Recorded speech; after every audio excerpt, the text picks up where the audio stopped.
Boa noite, pessoal. Vamos iniciar a aula de hoje trazendo para a gente assuntos de muita relevância, né? Dentro do cenário da administração. Estou trazendo para vocês hoje a parte da nossa disciplina de ética profissional, definições sobre meio ambiente, decisões estratégicas para autorização de recursos naturais, as empresas do meio ambiente, legislação ambiental, gerenciamento ambiental e ISO, os 5 R's e a qualidade de vida no trabalho, que vai ficar para a nossa próxima aula, que é o encerramento da nossa disciplina. Mas antes, vamos fazer um breve silêncio, fazer uma oração, agradecer a Deus por tudo que temos e por tudo que ainda conquistaremos, uma vez que estamos, graças a Deus, com saúde, certo? E você estando com saúde, tudo é possível que você conquiste. Fazer um minuto de oração.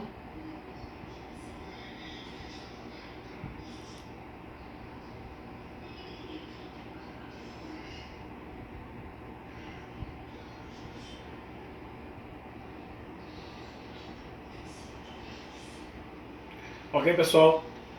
Veja bem, dentro da ética que nós estudamos em outras aulas, ela tem a preocupação, do ponto de vista teórico, do ponto de vista filosófico, de estudar também, né, o bem-estar e a saúde das pessoas.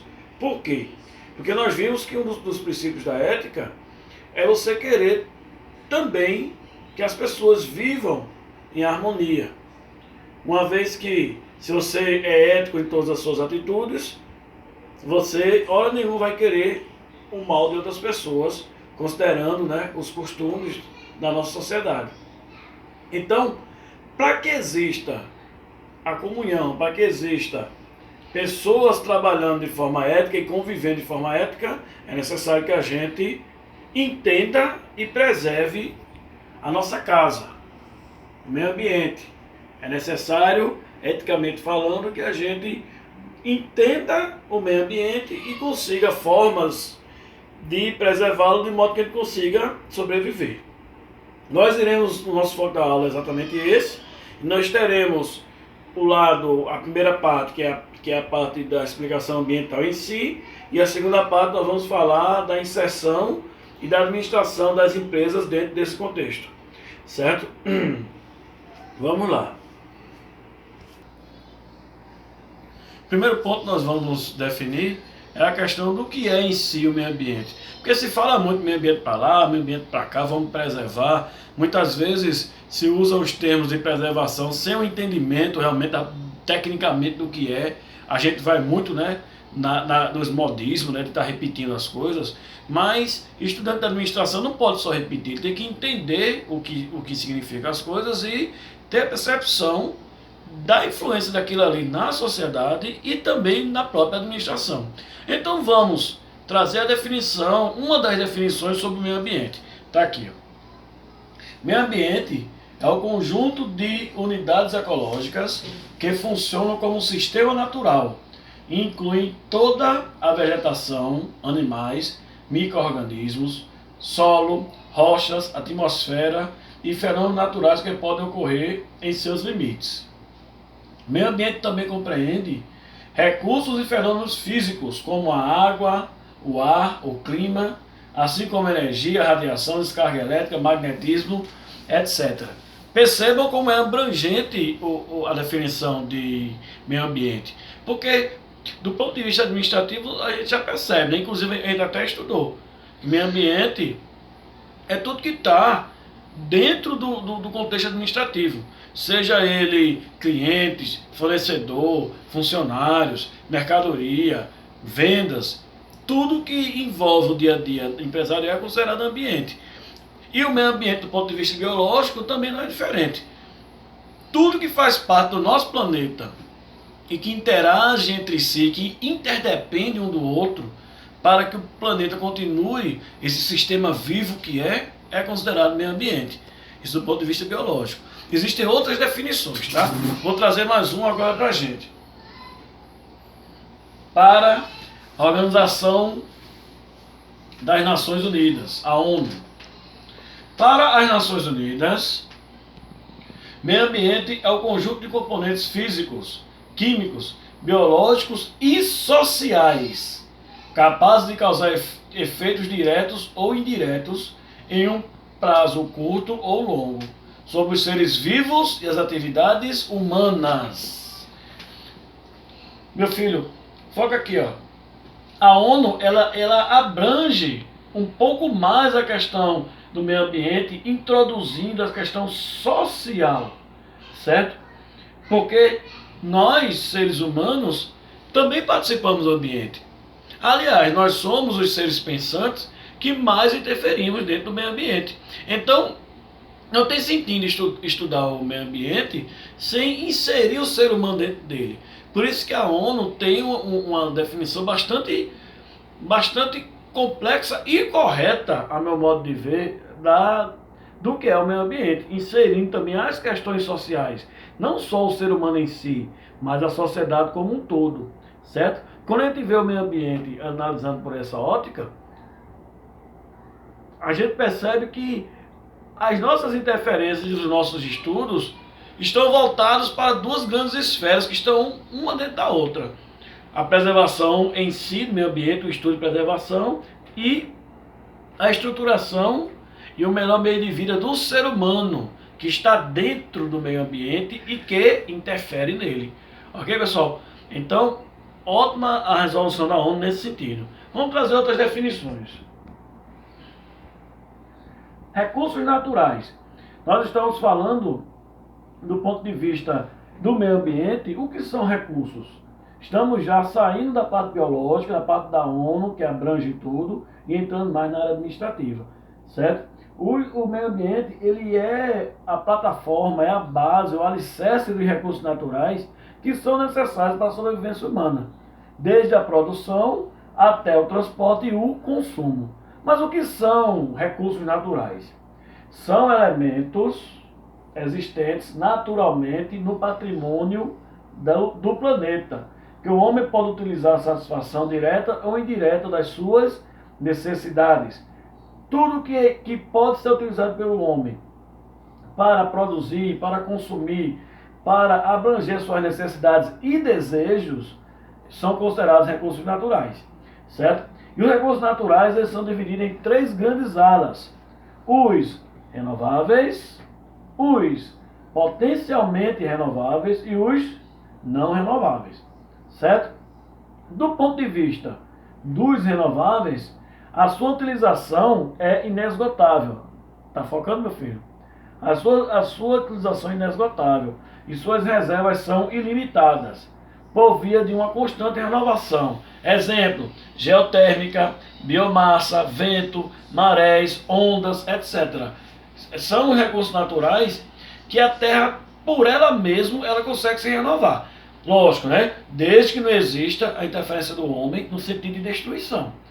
Enquanto existir o equilíbrio entre o ecossistema, o equilíbrio entre o meio ambiente e tudo que envolve a sua interdependência com os seres vivos, certo? Esses recursos, eles são o tempo todo renováveis. Já os potencialmente renováveis são aquelas que podem se renovar e pode acontecer de não, dependendo da ação humana, certo? Se a ação humana ela for ainda mais abrangente, ainda mais dura em relação a esses recursos, eles podem deixar de existir, apesar de serem essenciais para o desenvolvimento humano, para a sobrevivência no planeta. Então aqui, meu filho, a água, o ar, o solo, as plantas e animais são potencialmente renováveis.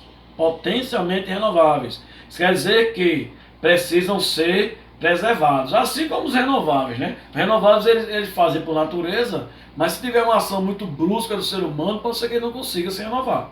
Já os potencialmente, eles têm esse potencial e pode acontecer de não serem renovados. Então, é necessária a preservação ainda mais desses itens. Por exemplo, a água. Nós sabemos que no planeta menos de 3% de toda a água, ela é potável, certo? E uma parte delas ainda está congelada. Considerando que o planeta é de 70% de água, vejam a situação em termos desse potencial essencial para a vida. Sem a água não há vida. O ar, nós temos que preservar o oxigênio, certo? E essa preservação só pode ocorrer se a gente realmente diminuir a emissão de gases diversos. Por último, os não renováveis. São materiais que, uma vez utilizados, não tem como se renovar. Existem na natureza em quantidades limitadas e podem, por excesso de utilização, esgotar-se. Energias fósseis, no caso petróleo, minerais não metálicos, minérios, ferro, cobre, certo? Um dia todos esses materiais, se continuar consumindo do jeito que estamos, eles vão deixar de existir. Eles não têm como se renovar.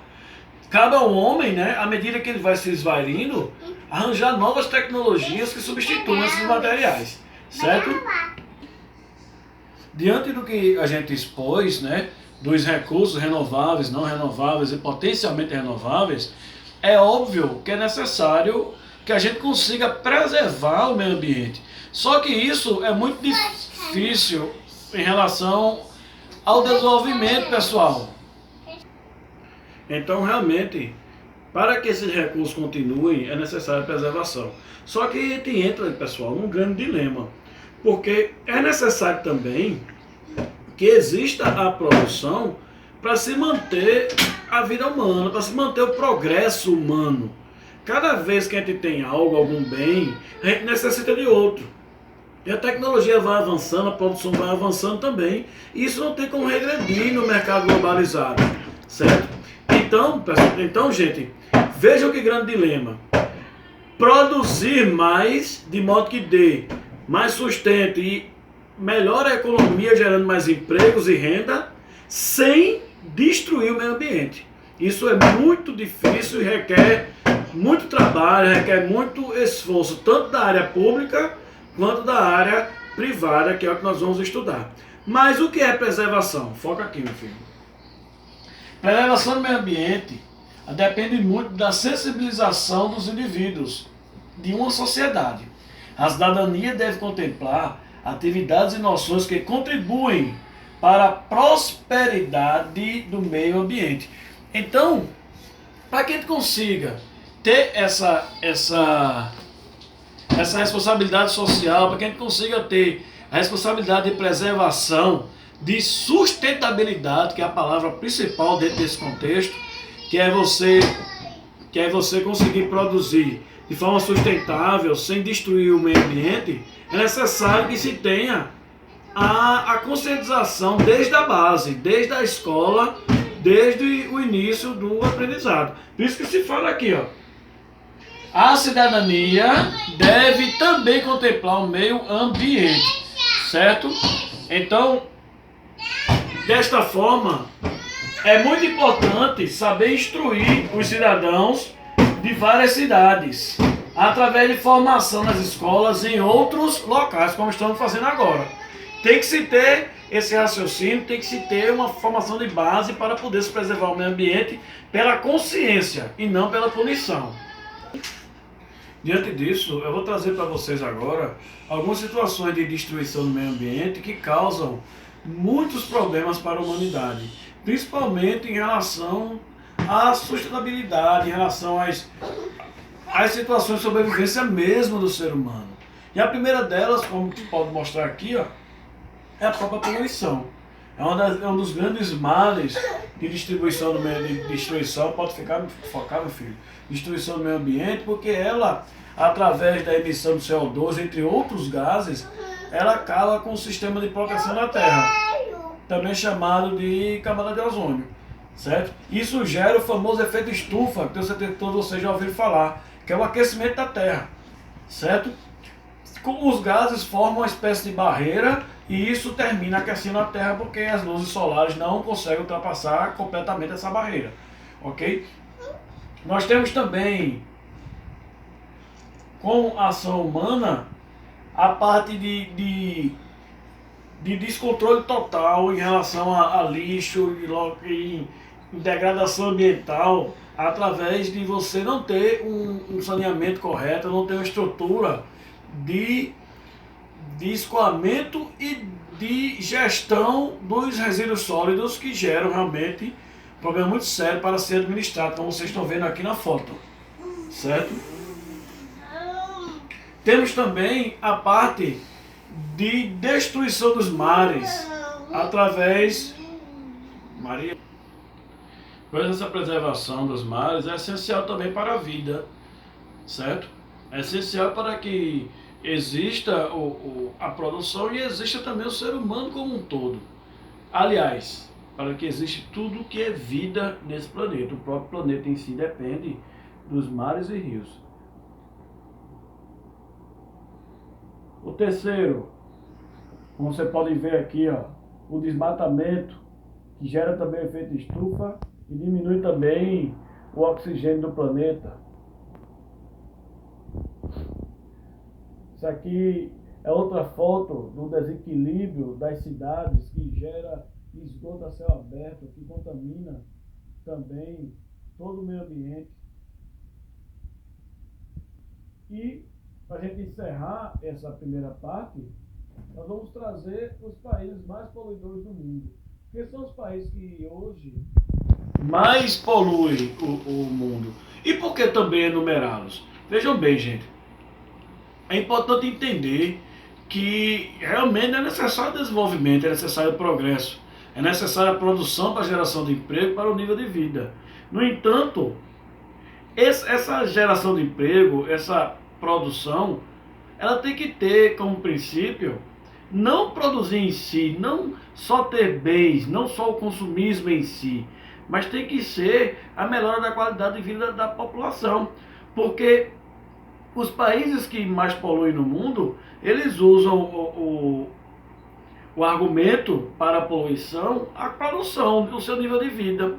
Só que a poluição de determinado país, ela influencia todos os outros países. Você não tem como só poluir a sua região, você polui todo o planeta. Todo o planeta é um ecossistema integrado, que se você destrói aqui, ele se rompe. Então os países que produzem mais e dão um nível de vida melhor para a sua população, ele ao mesmo tempo, eles terminam através da poluição colaborando para o desajuste total dos outros países que, além de não conseguirem produzir por N motivos, também estão numa terra onde está cada vez mais difícil viver, com alimento cada vez mais escasso, cada vez menos água, o calor cada vez maior, o planeta cada vez mais com enchentes, vendavais, terremotos, e não é justo eu que não produzo praticamente nada, eu que não poluo praticamente nada, eu ter a minha atmosfera também destruída por quem polui. Então tá aqui, ó.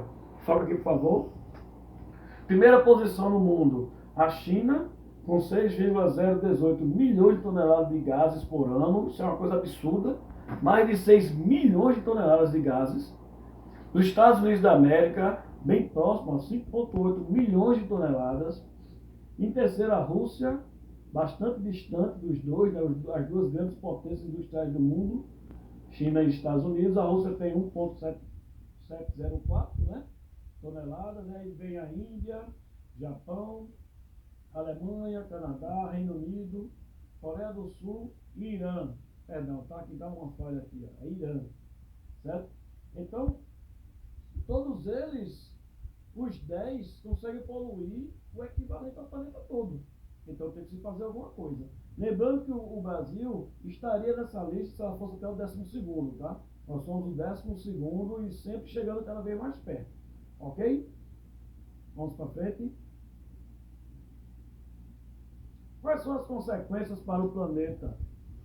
Gente, eu não gosto de mostrar essas situações, mas é necessário. Porque infelizmente a gente tem que ter o conhecimento das situações pelo lado educacional, pelo lado real. A administração tem que ser assim. A gente não pode fazer um curso técnico só com idealismo. Tem que ter também a visão prática. E as cenas que vão passar para frente, eu tentei ser o mais sucinto possível, são consequências para o desequilíbrio ambiental. Foca aqui, por favor, meu filho. Nós temos aqui ó, a pobreza, notoriamente na África. Na África, a parte de baixo do Saara, né? Que é a África, a parte norte, a parte desértica, que é muito pior a situação. Vou passar aqui. Aqui está outra foto que é a realidade do povo africano, que passa uma necessidade extrema, e parte dessa necessidade também se dá pela escassez relacionada à questão do meio ambiente. Nós temos aqui uma cena do derretimento das calotas polares, que tem uma consequência drástica para o nosso planeta, uma vez que o derretimento das calotas gera mais água e isso termina inundando as cidades costeiras, certo? E desequilibrando totalmente o meio ambiente do mundo. Outra foto aqui, ó, do desequilíbrio, né? Também o derretimento das calotas polares. Nós temos aqui a consequência para o urso polar, que ele está entrando em extinção, assim como milhares de outras espécies, né? Que não tem mais como viver nesse planeta que não lhe dá o sustento. Nós, seres humanos, os racionais, tiramos o sustento da maioria das raças e estamos destruindo agora o nosso sustento, certo? Foca aqui.